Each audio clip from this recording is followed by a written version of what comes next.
Sunday Adoba joins us now. He's a retired army captain. Thank you for coming on this morning. Thank you. Well, recently, that argument still making the rounds, and the fact that there are reports that the army did foil attack at Dikwa IDP camps. You've been in touch in some of these areas. From your perspective, what do you think is going on?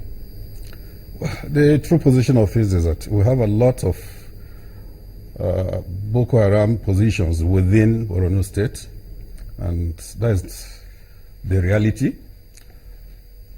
At the same time, the army is up and doing. Within the past 2 weeks, they've carried out a lot of operations within Mafa, Malte, Dikwa axis, up to Konduga, Bama sector, like the area Boboshe, which had been a troublesome spot. They were able to clear all those axes. And just about 2-3 days ago, the same army were able to go up to Kumshe, which had been a hot spot within just the border between Nigeria and Cameroon. And presently they are firmly on ground there, which is a great advantage and success. They have also cleared areas like Gulumba, which is in Bama, and these are tight spots.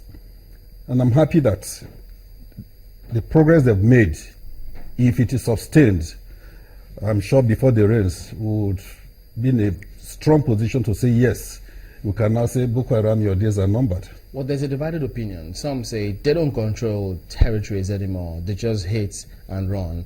But we had the senator saying that, look, they actually control 3 local government areas.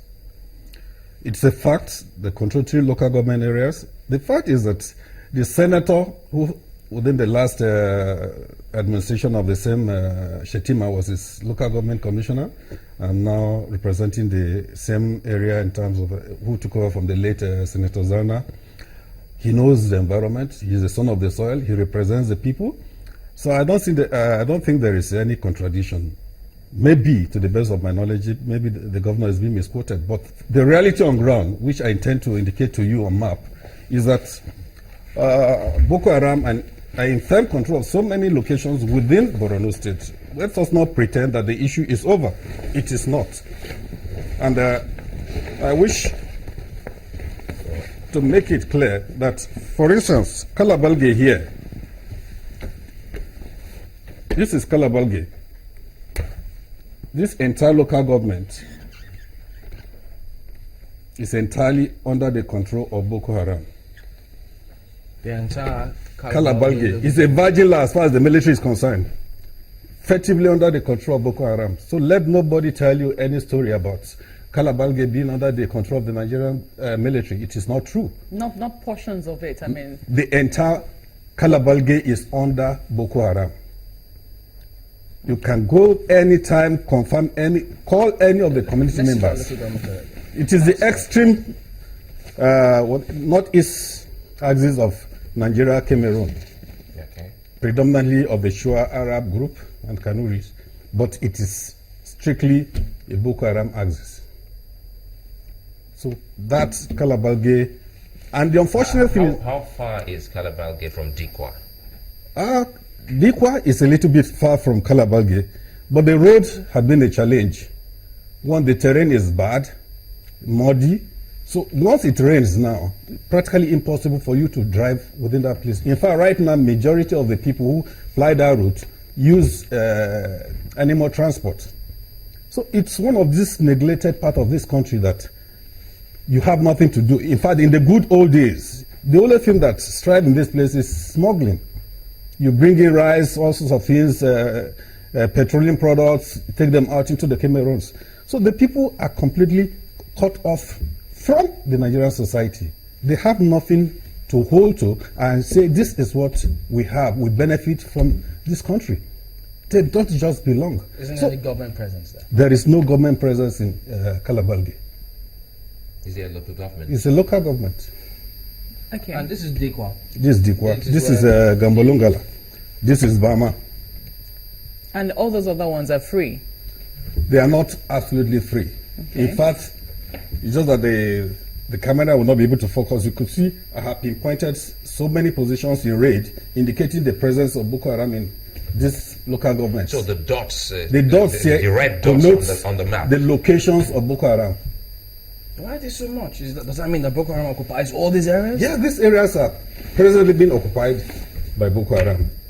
And the truth is that the military is up and doing. But the military needs the right equipment to get these things done. So how do you know that Boko Haram occupies all these areas? Because I relate, initially I was in the same area, and subsequently I started giving my people the responsibility of tracking these positions.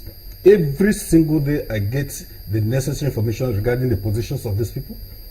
And we do the best we can to make sure that we monitor and we document these positions. And right now as I'm talking, any minute, any time I want any information as regards the positions of these people, I get. Because I have civilian JTF, I have hunters, I have Fulanis who are in these areas and relate with us, even up to Cameroon.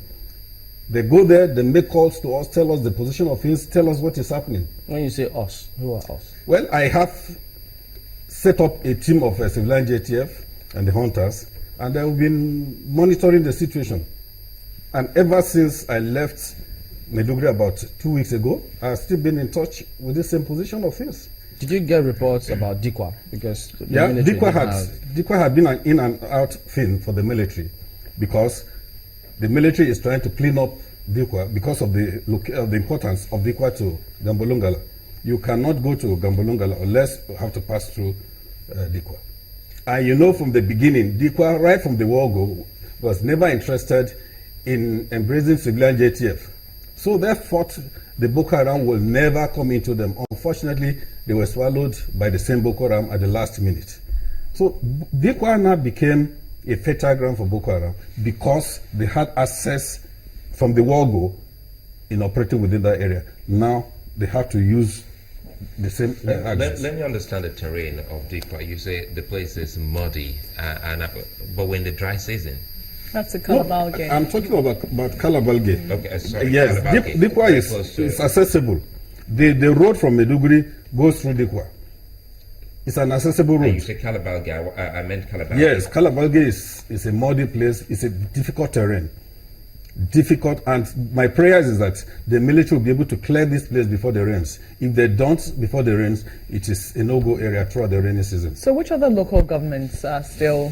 We have Abadam. This is Abadam, which is the extreme north again, close to, shares the same boundary with Niger Republic, the Chad Basin. Abadan is another troublesome spot. And the uniqueness about Abadan is that it falls into the Chad Basin. And this is where you have the core Chadian guerrillas who have for a long time been operating freely within the Chad Basin, the Lake Chad Basin. They don't belong to anybody, they operate the way they want. And right now, they are the veterans that are occupying most of these places. So it is not a tea party for anybody who wants to go in and run for. You must be fully prepared to get this place out. But we pledged a lot of money for the multinational joint task force. Are they not supposed to be operating within this Well, axis? the multinational joint task force, I'm reliably told, are supposed to operate from Baga. But presently, Abadam is still under Boko Haram. But they are also supposed to operate within Abadan. Yes. And at the moment you say they are not. At the moment they are not. Okay. Then you have Mobile, which is more known as Damasak than any other thing. This axis, Mobile, which has the local government headquarters, Damasak, is still the firm grip of Boko Haram. And you see, the uniqueness is that this thing borders Niger Republic. The two axes. So you see, these people have access, even though Niger Republic have been trying to block their own border lines. But unfortunately, we've not been able to get our ass together. And like I said, the military needs the equipment. It's not the inability, it is the equipment. If they have the equipment today, they can conveniently get this thing done. So these are the three local governments that are physically today under absolute control of Boko Haram.